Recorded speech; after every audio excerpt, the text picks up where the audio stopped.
Are these Aftershokz Aeropex bone conduction headphones the best headphones for cyclists? In this video, I'm going to be discussing exactly that.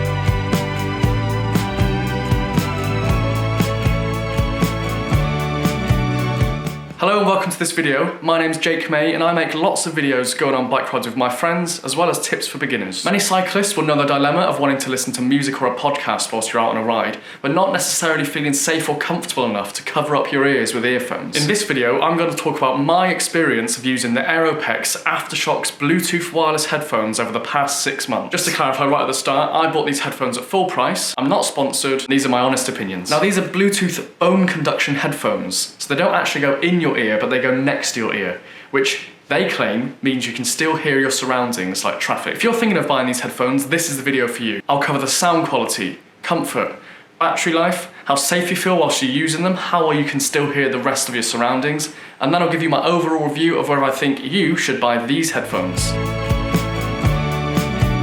So let's talk about sound. Aftershokz claims that these headphones are engineered for premium sound, with a more powerful bass and higher volume than other models. I've got to be honest, I was a little bit cynical about how well these headphones would perform compared to earphones that go in your ear. But when you first put these headphones on, it's kind of a surreal and magical experience. You can hear the music that's playing, but it sounds like it's coming from inside your head. Now I have to say that although the quality isn't terrible, the sound doesn't match up to other in-ear earphones that I use and own. The sound is slightly muddy with a lot of mid-range but not necessarily a lot of treble. I also find with these that because it's not blocking external sound, you have to turn the volume up quite high on a windy day. And when you turn the volume up and there's a lot of bass in the song, you can feel kind of vibrations against your skin, which is kind of strange. Overall, I'd probably give the sound quality a 6 out of 10.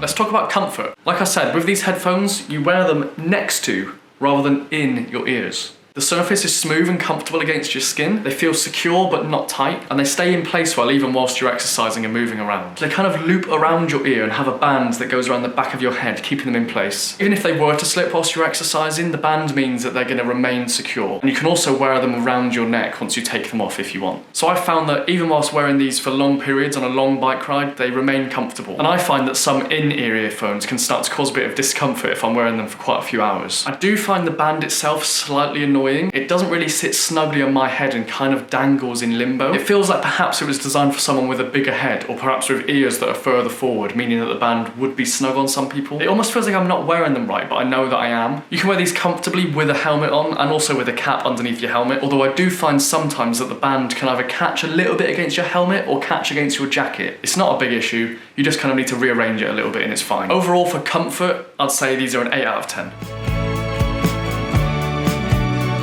Now for me to recommend these for cyclists, I think probably the most important feature is actually the safety. How well can you hear your surroundings whilst using these? I have to say personally, I feel really safe using these, even when I'm cycling around London. The first time I used them, I was actually amazed how much I could still hear my surroundings, even whilst listening to music. I feel confident that I can tell when a car is approaching, and I feel really reassured that I'm much more aware of my surroundings than I would be if I was using in-ear earphones. I think it's important to say though that although you can hear your surroundings, of course listening to music or a podcast could potentially be distracting. Although I feel really comfortable using these, I'm aware that other people might want to not have any distractions whatsoever. If you are out riding and you approach a particularly busy road that you feel warrants your full attention, it's super easy to pause the thing you're listening to with a small little button on the left bud. In terms of how safe I feel while using these, I'd give them a 9 out of 10. Let's just talk quickly about a few other bits and bobs that might be useful if you're considering purchasing these. Aftershokz claim these have an 8-hour battery life, and I have to say they've performed really well for me. I wear them day after day and don't need to charge them very often. Every time you turn them on, you get a little prompt to say whether the battery is high, medium or low, which is a useful feature, although realistically it'd be more useful if it told you this when you switch them off. So that just feels a little bit like a missed opportunity. I found that they charge quickly, and I'd say overall the battery has been really good. For me, battery performance, I'd say 8 out of 10. So like I said, I've had these for 6 months, so I don't actually have the box anymore. But in the box you get a carry case, you get 2 magnetic chargers, and they also come with earphones in case you do want to block out the external sound whilst you're using them, presumably for if you're on a train or a plane or something like that. And they are waterproof. I've used them whilst it's raining and without any issues, although they're not recommended for swimming. Before I give you my overall opinion of whether I think these are the best headphones for cycling, I'd just like to say that if you found any of the information in this video useful, please do hit the like button. So for me, these are the best headphones to use as a cyclist. They're comfortable, the sound quality is fine, But most importantly, I feel really safe. They were £135, which I think is a little bit expensive, but I think they are gonna last. And ultimately, they make me enjoy cycling even more. Do you have these headphones? Are you considering buying an alternative but similar product? Let me know in the comments below what you think. If you're a keen cyclist and you like watching videos of bike rides, then check out this playlist up here, and please consider subscribing to the channel to see more. Thanks for watching, cheers.